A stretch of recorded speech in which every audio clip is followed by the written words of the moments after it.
discussion is about coelom, mainly focusing on coelomoducts or coelom ducts. Coelom ducts. In the coelom, actually coelom ducts are meant for reproductive purpose. They can transport the sperm cell and egg cell. But at the same time, however, we are discussing about the coelomoducts which can transport the sperm cells and egg cells. But at this moment, some other vessels, some other ducts are also present in some of the animals. They can transport the excretory material from the coelom. Those are called the excretory ducts. These excretory ducts, these are called the protonephridia. These protonephridia are These protonephridia are present in platyhelminthes organisms. These are called the metanephridia. These are present in the annelida. These coelomoducts, the main discussion is about the annelida. In this annelida, the coelomoducts are functioning perfectly. They can transport the sperm cells and egg cells and acting as a reproductive vessels. So the coelomoducts is mainly meant for the annelida, but however we are discussing about the ducts arising from the coelom. That's why we are focusing on the protonephridia and metanephridia also. These are actually excretory ducts or excretory vessels. But the difference is actually these coelomoducts are developing from the coelom is developing from the mesoderm, and coelomoducts are also have to be developed from the mesoderm. That's okay. These coelomoducts are also developed from the mesoderm. That is very clear. This is important thing. The coelom and coelomoducts are developing from the mesoderm. The coelomoducts are perfectly meant for the reproductive purpose. They can transport the sperm cell and egg cell. They are developing from the mesoderm. That is very clear. But at this moment, we are also discussing about the excretory ducts in the some of the organisms. For example, in acoelomates, what are they? Platyhelminthes and annelida also. These actually excretory ducts developed from the ectoderm. That is the difference between the coelomoducts and the proto and metanephridia. These are ectoderm. For example, in earthworm, for example, this is the coelom. These nephridia, metanephridia, developing from the ectoderm, and invaginating into the coelom and developing into the coelom, attached to the coelom, they can obtain the excess amount of water and excretory material, ammonia and any other ions that can be excreted out. So these are developing from the ectoderm and invaginating into the coelom and collect the excess amount of water, ions and excretory material and excreted out.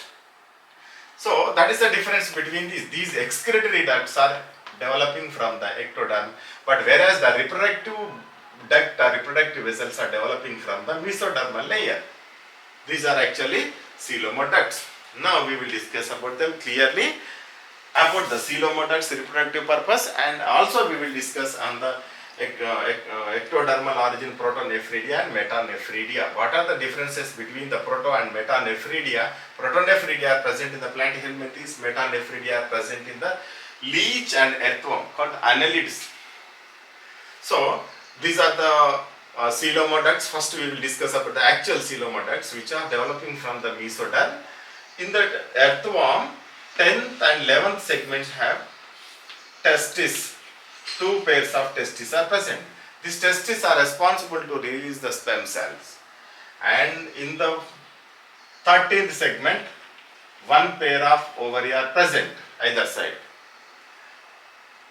These testes are releasing the sperm cells. The sperm cells are released into the space that is called cavity or coelom. From the coelom, they enter into the seminal vesicles. The seminal vesicles are beneath. These seminal vesicles are present beneath the testes.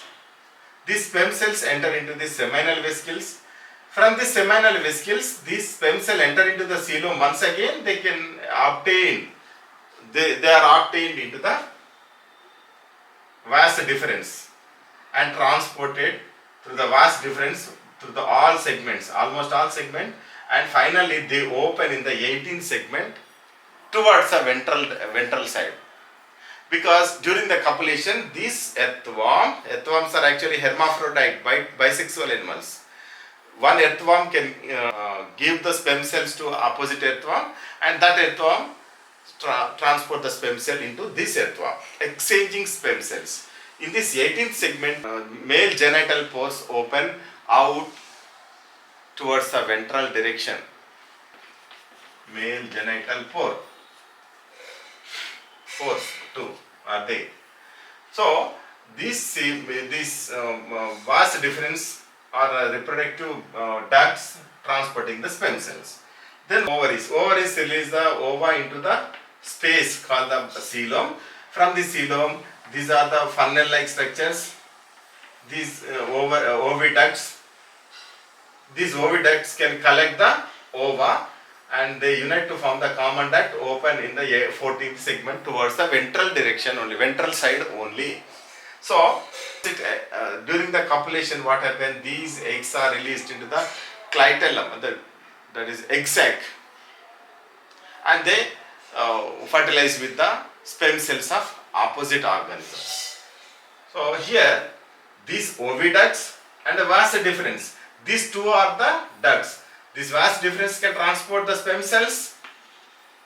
This vas deferens can transport the sperm cells, and these oviducts can transport the egg cells. So these are the function. At the same time, we had to discuss about mammalian ovary.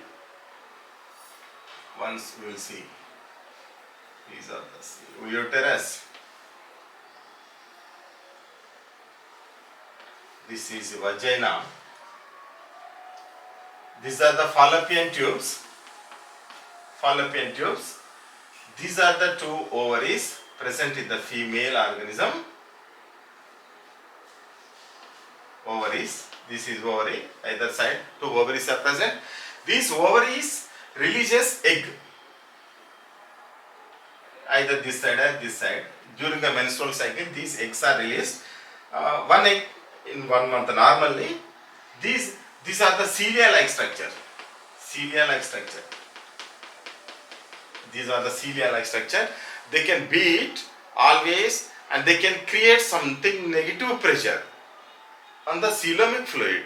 Then what happens? The coelomic fluid moves towards this fallopian tube due to the creation of negative pressure by the ciliary movement. Then what happens?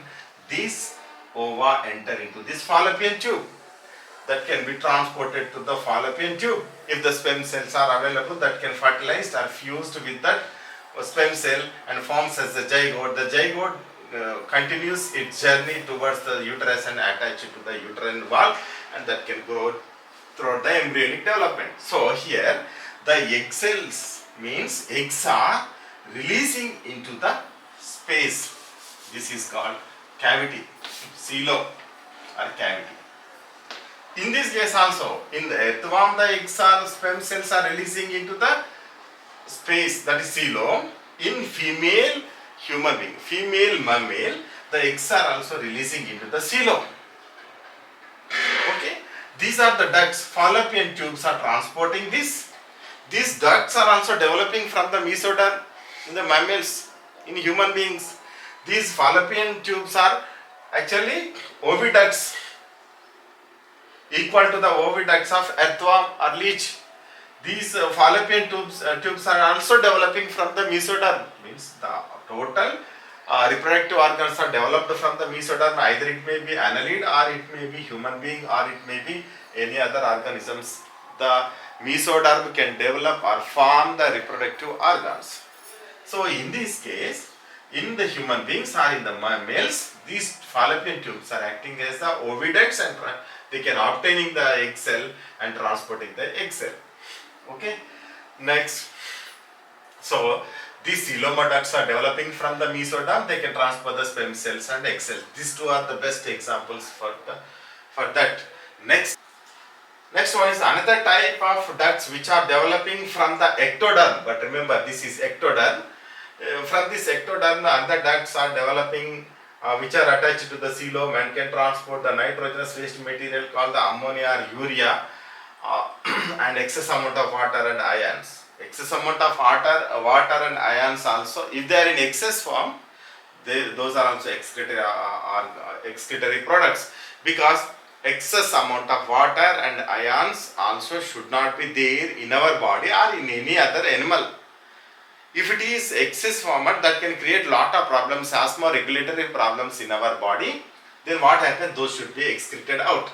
Actually, these protonephridia or metanephridia are whatever in our kidney or whatever it may be the excretory organs. Either it may be contractile vacuole in the protozoans, or it may be protonephridia or metanephridia or kidney or whatever it may be the excretory organs. Do remember always, the function of the excretory organ is to maintaining the osmotic balance or osmotic regulation in the body.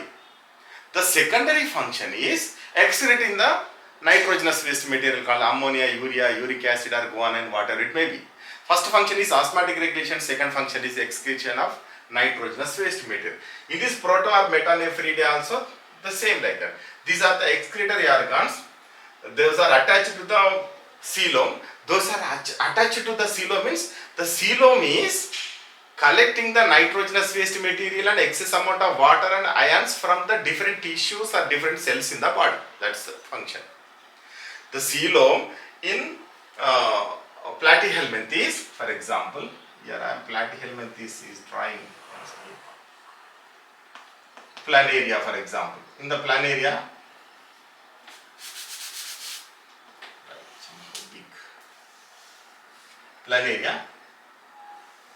these are the two ducts run parallelly. These are the cells called the flame cells or solenocytes. These are flame cells, these are solenocytes, located either side of these ducts, open outside. So here these can collect the nitrogenous waste material along with the excretory products called the water and excess amount of ions in the body. So these are maybe flame cells or they may be solenocytes. These are flame cells. These are solenocytes. In the platyhelminthes and the flatworms, these are the long ducts. Around the either side of the long ducts, either flame cells or solenocytes are present. These flame cells and solenocytes, the important point is they are blunt ends. They are having blunt end. They are not opening. But whereas in the metanephridia, you see, this is the coelom. This is coelom or coelomic fluid.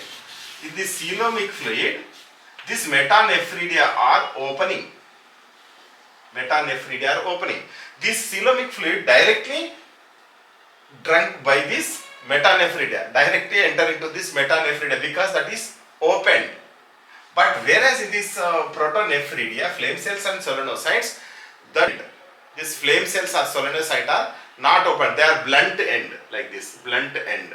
But whereas in the earthworm or leech, the nephridia are opened, like this mouth like open. That is the difference between this protonephridia and metanephridia. Protonephridia are blunt end, metanephridia are open into the coelom with open end.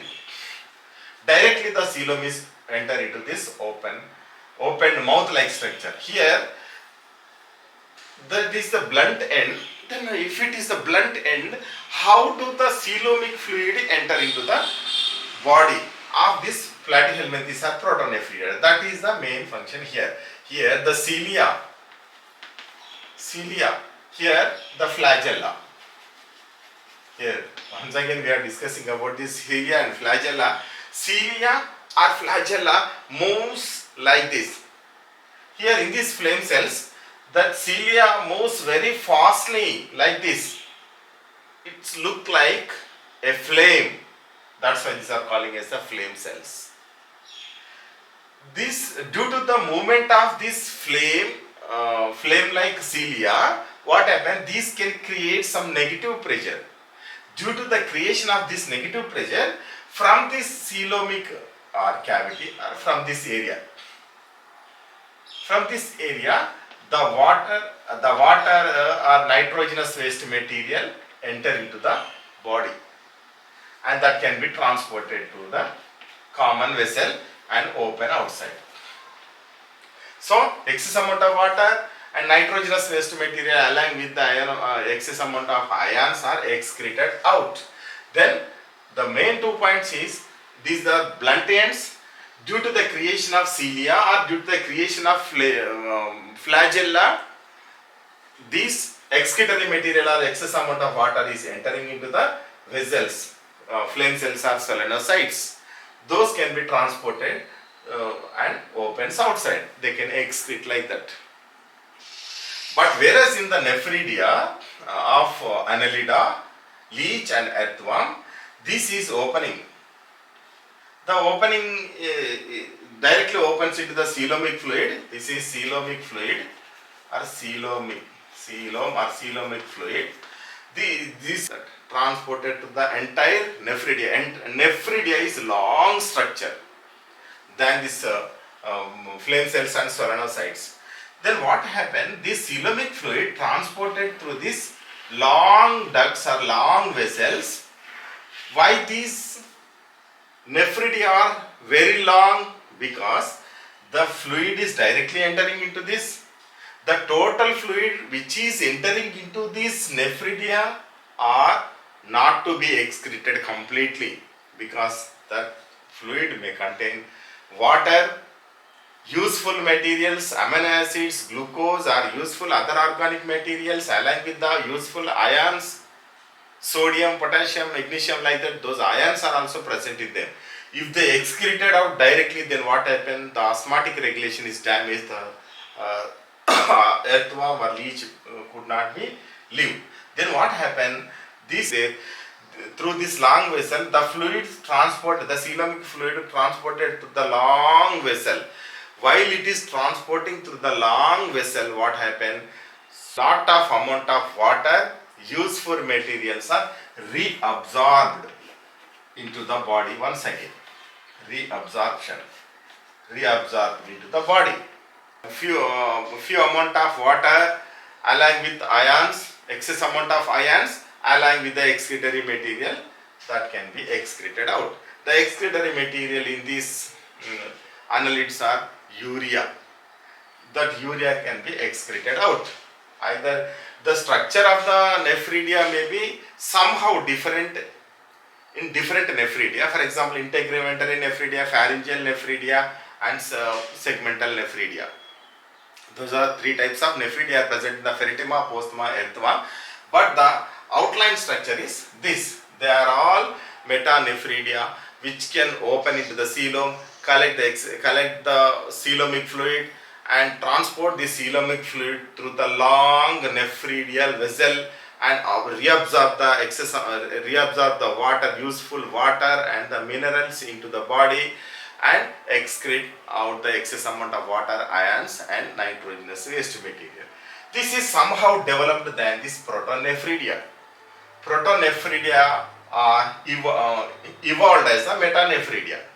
Their function is somehow lower than the metanephridia. So during the evolution, what is happened from the platyhelminthes organisms, annelids were evolved. From the protonephridia, the metanephridia were evolved.